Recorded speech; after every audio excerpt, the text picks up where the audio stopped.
छिपा है कि जब आग लगती है तो आप अचानक से कुआं नहीं खोद सकते। जब जीवन में मुश्किल हालात आते हैं तो हम अचानक से अपने मन को शांत नहीं कर पाते। चाहे आप कितनी भी मोटिवेशनल स्पीच सुन लें या भक्ति भजन ही क्यों ना करें, आपका मन शांत नहीं होता। इसीलिए यदि आपने पहले से ही अपने मन को हर स्थिति में शांत रखने की ट्रेनिंग दी होती या अपनी सोच को सकारात्मक और आध्यात्मिकता की ओर ले गए होते और भगवान के प्रति सच्ची भक्ति में अपने मन को लगा लिया होता, तो आप कठिन परिस्थितियों में अपने मन को शांत रख पाते। नहीं तो वही पुरानी कहावत लागू हो जाएगी कि आग लगने पर कुआं नहीं खोदा जाता। यदि आप शारीरिक और मानसिक रूप से उत्तम हैं, तो आप कठिन परिस्थितियों में भी अपने मन को शांति में ले जा पाते हैं।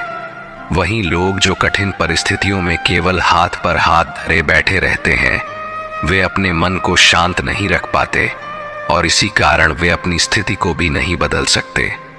मनुष्य अपने शांत मन के जितना करीब जाता है, वह अपने मन को उतना ही मजबूत बना पाता है। मन को आप पानी की तरह समझें, क्योंकि जब पानी अशांत होता है तो उसमें से कुछ भी देखना मुश्किल हो जाता है। बिल्कुल उसी तरह जब आपका मन अशांत रहेगा तो आपको सही और गलत साफ साफ नजर नहीं आएगा, और जब आपका मन शांत हो जाएगा तो सच और झूठ स्पष्ट रूप से दिखाई देने लगेंगे। शास्त्रों में यह उल्लेखित है कि 84 लाख योनियों से गुजरने के बाद ही मनुष्य जीवन की प्राप्ति होती है। इसके साथ यह भी वर्णित है कि मनुष्य योनि में ही जन्म और मरण के चक्र से निकलकर मोक्ष पाया जा सकता है। मनुष्य द्वारा किए गए कर्म का फल उसकी वर्तमान स्थिति और दैवीय शक्तियों के संयोग से ही निर्धारित होता है। यह भी कहा जाता है कि यदि अच्छे कर्मों की संख्या बुरे कर्मों की संख्या से अधिक है, तो बुरे कर्मों का फल उसी जन्म में भोगना पड़ता है। वहीं जो व्यक्ति अच्छे कर्म करता है, उसका फल उसे अगले जन्म में प्राप्त होता है। इसी प्रकार यदि मनुष्य अब तक जितने भी कर्म कर चुका है, उनमें यदि बुरे कर्मों की संख्या उसके अच्छे कर्मों की संख्या से अधिक है, तो उसे इस जन्म में अच्छे कर्म का फल भोगना पड़ेगा और उसके बुरे कर्मों का फल उसे अगले जन्म में मिलना निश्चित होता है। तो आखिर एक व्यक्ति को कौन कौन से कर्म करने चाहिए? उस व्यक्ति से यह अपेक्षित है कि वह अपने घर परिवार की जरूरतों का ध्यान रखे, और यदि उसके पास अधिक धन है तो उसे उस धन को संभाल कर रखना बुरा कर्म माना जाता है, क्योंकि उस धन का उपयोग उसे मुसीबत के समय अवश्य करना चाहिए। इसके साथ दान पुण्य का कर्म भी करना चाहिए, ना कि धन बचाने के लालच में पड़े रहना चाहिए। व्यक्ति को अपनी कमाई से अधिक खर्च नहीं करना चाहिए और जितनी सामर्थ्य हो उतना ही दान पुण्य करना चाहिए। अपने स्वभाव और आदतों का हमेशा विश्लेषण करते रहना चाहिए, ताकि यह सुनिश्चित कर सकें कि कहीं आप गलत दिशा में तो नहीं जा रहे हैं। आत्मचिंतन ही वह आईना है जो आपको अपनी बुराइयों को दर्शाता है। यदि कोई आपकी बुराई करता है तो आपको विश्वास नहीं होगा, लेकिन जब आप स्वयं का निरीक्षण करते हैं और आत्म मंथन करते हैं तो आप अपनी बुराइयों को पहचान सकते हैं। इस तरह अध्यात्म से जुड़कर आप स्वयं को श्रेष्ठ बना सकते हैं। जिस मनुष्य के जीवन में ना तो धर्म है और ना ही भक्ति, उसका जीवन पशुवृत्ति की तरह हो जाता है। कभी कभी जीवन में कुछ ऐसी परिस्थितियां आती हैं कि ऐसा लगने लगता है कि आखिर मेरे साथ ऐसा क्यों हो रहा है, या जो भी हो रहा है वह बहुत गलत है। लेकिन जब वह पल गुजर जाते हैं तब एहसास होता है कि यदि हमारे साथ ऐसा नहीं हुआ होता तो आज हमें यह मुकाम नहीं मिलता। जीवन की राह टेढ़ी मेढ़ी और कांटों से भरी होती है। जीवन कोई फूलों की शैया नहीं है जिसे आसानी से पार किया जा सके। इसमें हमें उतार चढ़ाव देखने को मिलते हैं। इसलिए हमें चिंतन करना चाहिए कि हमें खुद को जीवन में कैसे आगे बढ़ाना है। घृणा, ईर्ष्या, क्रोध आदि सभी मनुष्य के दुर्गुण हैं जो आपकी प्रगति में बाधा डालते हैं। आप जितनी दूरी इनसे बनाए रखेंगे, आपके लिए उतना ही अच्छा रहेगा, क्योंकि यदि आप किसी के साथ घृणा और क्रोध का भाव रखते हैं तो आप अपनी ऊर्जा को स्वयं ही बर्बाद कर रहे होते हैं। अपने मन के भीतर बैठे दुर्गुणों को एक एक कर बाहर फेंकना होगा और अच्छे गुणों यानी सद्गुणों को हमारे मन में भरते रहना होगा। बुरी आदतें हमारे मन में किराएदार की तरह आ जाती हैं और मालिक बनकर बस जाती हैं, और यही सभी दुखों और अशांति का कारण बन जाती हैं। आप कुछ देर के लिए अपनी आंखें बंद कीजिए और अपने दिमाग को भी शांति दें, क्योंकि वहां एक ऐसी शांत भूमि होगी जो आपकी मौजूदगी का इंतजार कर रही होगी। यदि आप अपने मन को शांत कर लेते हैं तो यकीन मानिए आप इस दुनिया में जो चाहें जीत सकते हैं। ऐसा इसलिए होगा क्योंकि आप अपने कर्मों का सदुपयोग करने में सक्षम होंगे। इससे आप संसार को चमत्कार के अलावा कुछ नहीं देंगे। यह बात हमेशा ध्यान में रखें कि यह संसार आश्चर्य के सामने झुक जाता है। यदि कोई इंसान दुख भोग रहा है और उसे सहन कर रहा है तो उसके दुख का कारण उसका अपना कर्म होता है, जिसकी वजह से उसे दुख उठाना पड़ता है। आज के संसार में कौन नहीं चाहता कि वह सुखी जीवन व्यतीत करे, लेकिन जो कर्म वह कर रहा है उसमें यदि वह सुखी नहीं है तो उसे उस कर्म के फल के रूप में सुख कहां से मिलने वाला है। विज्ञान भी यही कहता है कि हर क्रिया की एक प्रतिक्रिया होती है। यदि आप आग में हाथ डालते हैं तो हाथ तुरंत जल जाता है, लेकिन यदि किसी वृक्ष का बीज आप बोते हैं तो उस वृक्ष से फल आने में कई साल लग जाते हैं, लेकिन फल मिलता अवश्य है। इसलिए समय पर भरोसा रखना चाहिए। ऐसा इसलिए क्योंकि आज तक कोई भी रात ऐसी नहीं हुई है जिसके बाद कभी सवेरा न हुआ हो। जंगल में लगी बड़ी से बड़ी आग को भी एक दिन शांत होना ही पड़ता है। चाहे जो भी स्थिति हो, अच्छी हो या बुरी, आपको अपने ऊपर केवल नियंत्रण रखना होगा और सभी के साथ अच्छे संबंध बनाए रखने होंगे, ताकि आपका व्यक्तित्व शांत और निर्मल आभा से परिपूर्ण हो। यदि आप ऐसा कर लेते हैं तो आप अपनी स्थिति का सामना आसानी से कर पाएंगे। जो इंसान सिर्फ अपने गुजरे हुए या आने वाले कल के बारे में सोचता है वह अपने जीवन में कभी खुश नहीं रह सकता। वास्तव में जो बीता हुआ कल है या आने वाला कल है उसका कोई अस्तित्व नहीं है, वह केवल आपकी सोच में होता है। इसलिए अपने मन को इस तरह से तैयार कीजिए कि केवल वर्तमान यानी आज में जीना सीखें और इस वर्तमान समय के प्रत्येक क्षण का भरपूर सदुपयोग कर सकें। जब हम अत्याचार और अन्याय के सामने खड़े होते हैं तो हमें उसका विरोध करना चाहिए, क्योंकि यदि हम गलत को सहते रहेंगे तो गलत करने वाले का मनोबल बढ़ जाएगा और वह आपके साथ और भी अधिक गलत करने लगेगा। अर्जुन ने भगवान श्री कृष्ण से कहा, हे केशव, मैं जिनसे युद्ध करने जा रहा हूं वे मेरे अपने भाई और गुरुजन हैं। मेरे अंदर इतनी हिम्मत नहीं है कि मैं उनसे युद्ध कर सकूं। इस पर भगवान श्री कृष्ण ने अर्जुन को श्रीमद् भगवद गीता का ज्ञान दिया और कहा, जिन्हें तुम अपना मानते हो वे सभी पाप के पक्ष में खड़े हैं। यदि तुम इन पापियों से युद्ध नहीं करोगे तो समाज में और भी अधिक पाप बढ़ जाएगा, और यदि तुम गलत का साथ देते हो और उसका विरोध नहीं करते हो तो तुम भी गलत कहलाओगे। चुपचाप अन्याय को सहना इससे भी अधिक पापी है, क्योंकि इससे सामने वाले को बल मिलता है और वह तुम्हें कमजोर समझेगा। लेकिन जब तुम अधर्म का विरोध करते हो और उसे फैलने नहीं देते तो दुष्कर्मी अपनी सीमाओं में रहना सीखता है। आज के परिप्रेक्ष्य में यह कलयुग है। अगर आपको खुश रहना है तो अपनी रक्षा खुद करनी होगी। रिश्तों की वजह से हम कभी दुखी नहीं होते, बल्कि रिश्तों में हमारा मोह ही हमारे दुखों का असल कारण होता है। मोह उम्मीदों से जुड़ा होता है, लेकिन प्रेम केवल त्याग जानता है। मोह केवल एक या दो लोगों के लिए होता है जिन्हें हम अपना मानते हैं, जबकि प्रेम सभी के लिए होता है। मोह से हम कमजोर हो जाते हैं, जबकि प्रेम से असीमित शक्ति को महसूस कर सकते हैं। मोह में हम एक दूसरे को बांधने की कोशिश करते हैं, जबकि प्रेम से हर व्यक्ति खुद को स्वतंत्र महसूस करता है। भगवद गीता हमें यह सिखाती है कि हमें हमेशा अच्छे कर्म करने चाहिए। आपके अच्छे कर्म ही आपको मुश्किल समय में परेशानी से बचाते हैं।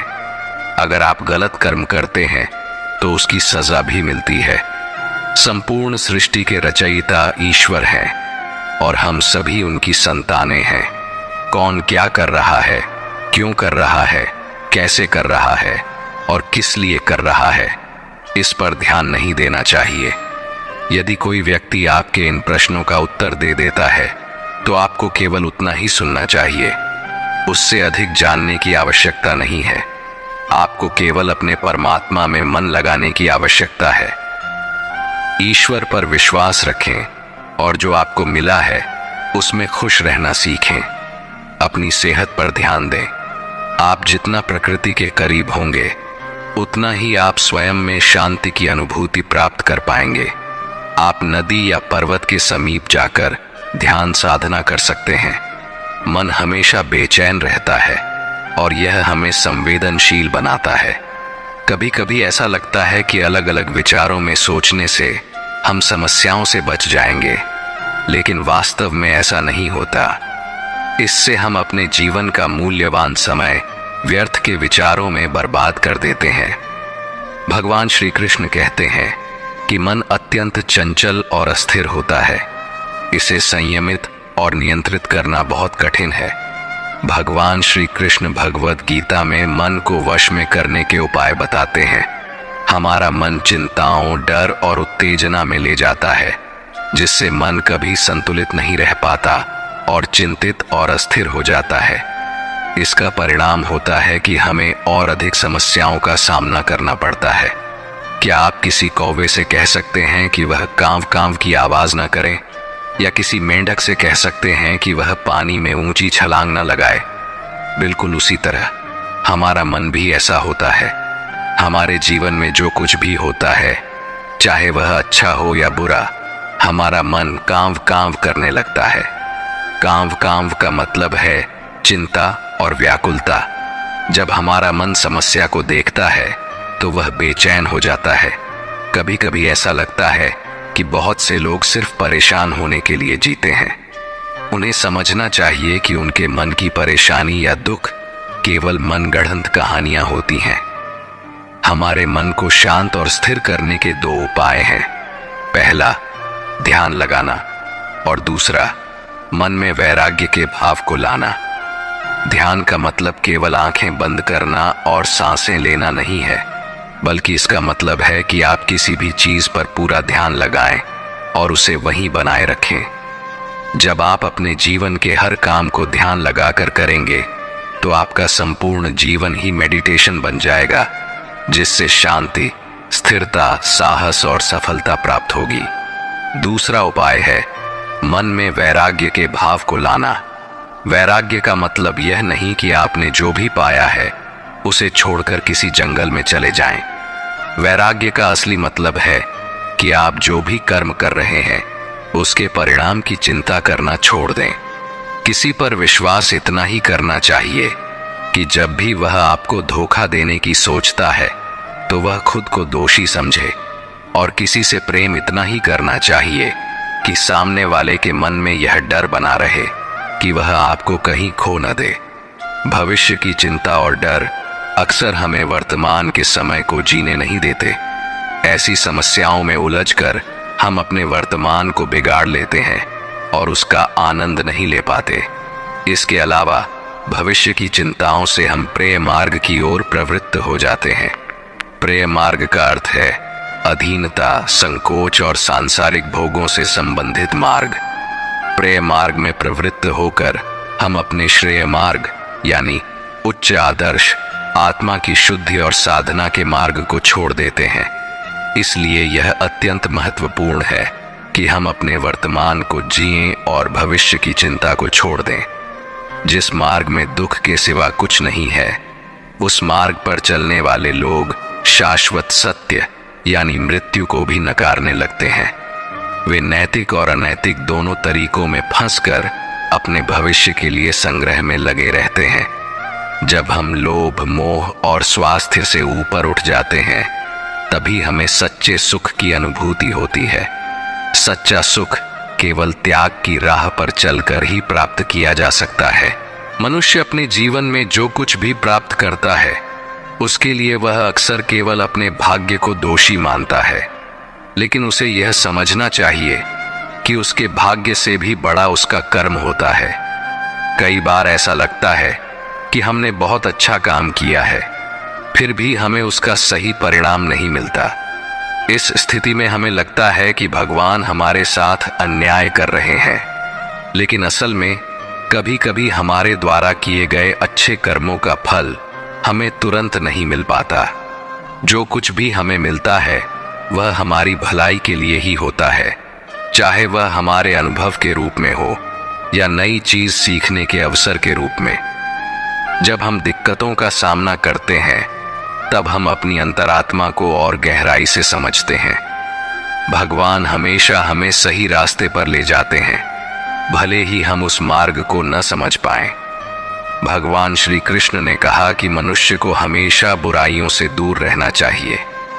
ऐसा इसीलिए है कि अगर वह बुरा कर्म करता है तो उसके परिणाम को उसे भोगना पड़ता है। यह बिल्कुल उसी तरह है जैसे बछड़ा सैकड़ों गायों के झुंड में अपनी मां को खोज लेता है। आपके कर्म का फल भी आपको एक दिन ढूंढ लेगा। जब आपको अपनी आंतरिक शक्ति का आभास होता है, तब आप समझ पाते हैं कि आप वास्तव में कौन हैं। आपकी शक्तियां, कमियां और इच्छाएं आपको औरों से अलग बनाती हैं।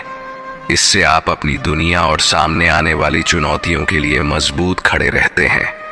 आपकी चिंताएं और तनाव आप पर नकारात्मक असर नहीं डाल पाते हैं। भगवद गीता में भगवान श्री कृष्ण अर्जुन से कहते हैं, हे अर्जुन, क्षत्रिय होने के नाते तुम्हारे लिए सही कर्म यही है। दुनिया ज्ञान और अज्ञान दोनों से चलती है, इसलिए इसका अनुसरण करना उचित नहीं है। सत्य का अनुसरण करना ही आपका वास्तविक धर्म है। आज के परिप्रेक्ष्य में प्रत्येक इंसान का अलग अलग कर्तव्य होता है। हमें कभी भी ऐसा नहीं सोचना चाहिए कि जो सब लोग करते हैं वही हम भी करें। यदि हम वही करेंगे जो सभी कर रहे हैं, तो हम उस भीड़ में खो जाएंगे। उचित निर्णय लेकर वही कर्म करना चाहिए जो आपके लिए सही है। यह याद रखें कि जो चीज हमारी है वह कभी न कभी हमें अवश्य मिलेगी, और जो हासिल नहीं हुआ उसका शोक हमें नहीं करना चाहिए। मनुष्य के हाथ में केवल उसका कर्म है, उसका फल नहीं। आप अपने जीवन में किसी की मदद करें या ना करें, लेकिन यह ध्यान रखना चाहिए कि आपके कारण किसी को दुख न पहुंचे। यदि आप किसी का दिल दुखाते हैं, तो आपको इसका एहसास तब होता है जब आपका दिल दुखता है। विश्वास को कभी भी तर्क की कसौटी पर नहीं कसा जा सकता।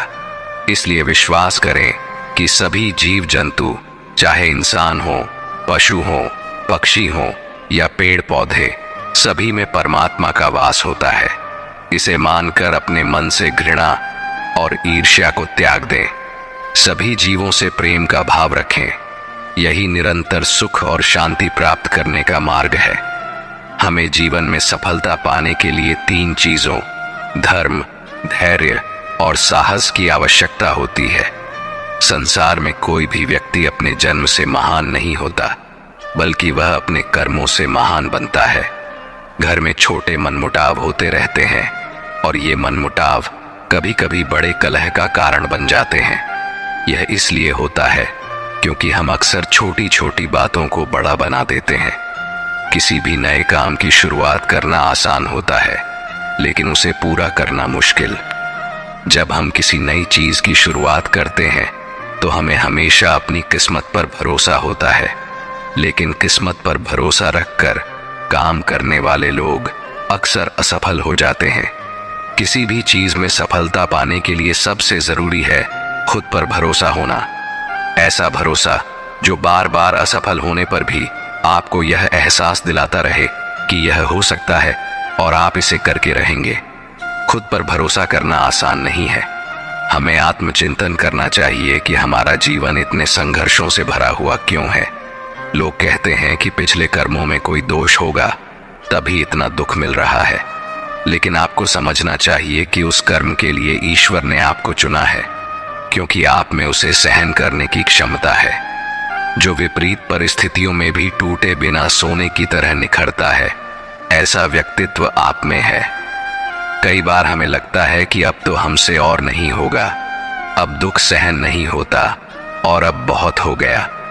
सोचिए, जीवन तो सभी जीते हैं और एक दिन सभी को इस दुनिया को छोड़कर जाना है। तो ऐसा जीवन जीने का क्या मतलब जिसमें कोई संघर्ष न हो। मनुष्य की मृत्यु के बाद जो कर्म अगले जन्म में जाते हैं उन्हें प्रारब्ध कर्म कहा जाता है। ये प्रारब्ध 3 प्रकार के होते हैं। मंद प्रारब्ध, जिसे वैदिक पुरुषार्थ के सहयोग से बदला जा सकता है। तीव्र प्रारब्ध, जिसे हमारे पुरुषार्थ और संतों के पुरुषार्थ से बदला जा सकता है। और तीव्र प्रारब्ध, जिसे बदलना संभव नहीं है। कम से कम एक बार समय निकालकर दिल से ईश्वर को याद करें तो आप पाएंगे कि वह आपकी मदद करने जरूर आएंगे। किसी पेड़ के नीचे भगवान की टूटी हुई मूर्ति को देखकर यह स्पष्ट होता है कि चाहे हमारी स्थिति कितनी भी खराब क्यों न हो, हमें कभी भी खुद को टूटने नहीं देना चाहिए। यह दुनिया भगवान की मूर्ति के टूटने पर भी हमें बाहर निकाल सकती है, तो हमारी औकात ही क्या रह जाती है। जीवन में कुछ पाने या किसी सफलता को हासिल करने के लिए खुद पर भरोसा करना आवश्यक है। यदि हम किसी सहारे पर भरोसा करते हैं, चाहे वह कितना ही सच्चा या अच्छा क्यों न हो, वह अंततः एक न एक दिन हमें छोड़ देता है। तो दोस्तों, ये वीडियो यहाँ पर खत्म होती है। अगर आपको वीडियो अच्छी लगी हो और आपने कुछ सीखा हो तो हमारे चैनल हरि का ज्ञान को सब्सक्राइब करें। साथ ही कमेंट में जय श्री राधे कृष्ण लिखना न भूलें। धन्यवाद।